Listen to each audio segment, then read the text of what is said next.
Good morning, everyone. It's John Everett with Resell Unlimited LLC, and Happy New Year's. I hope everyone had a wonderful and safe holiday.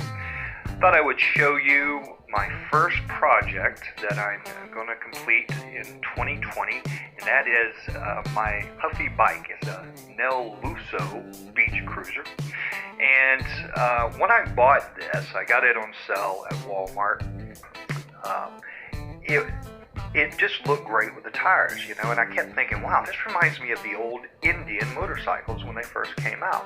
Well, lo and behold, I didn't know it at the time, but a lot of people are actually customizing their bikes to look a lot like the old motorcycles and putting engines on there. So I thought that was really great, and decided I'd get on YouTube Kick and kind of take some pointers from there.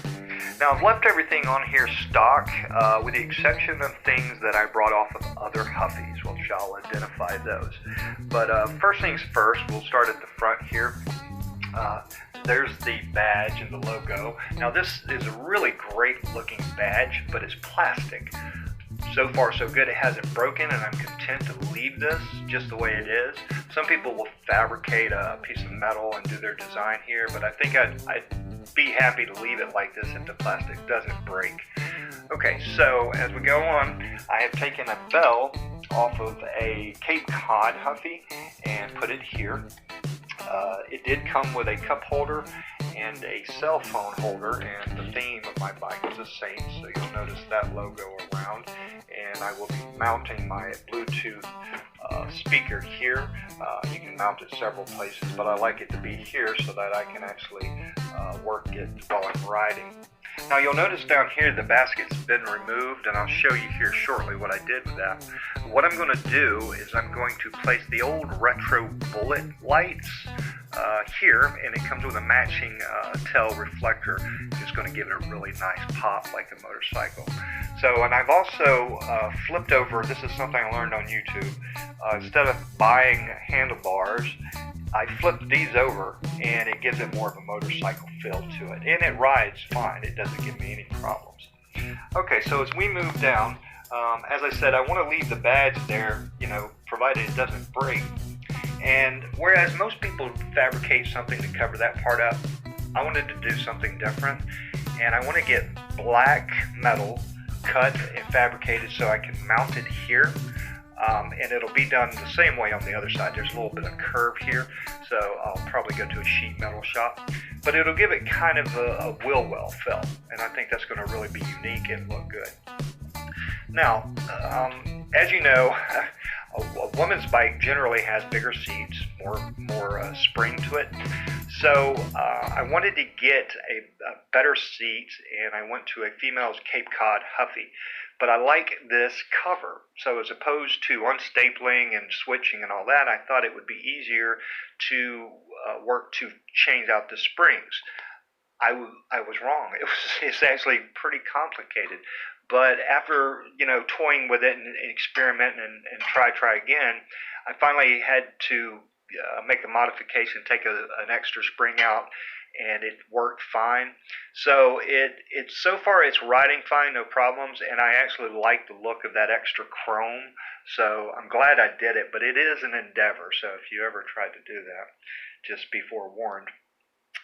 Okay, so this is a board off of a Panama jack, and originally this did not come with a board. It was just open space, but I went ahead and mounted it because I like the look of the board, and I still have enough room to tie off.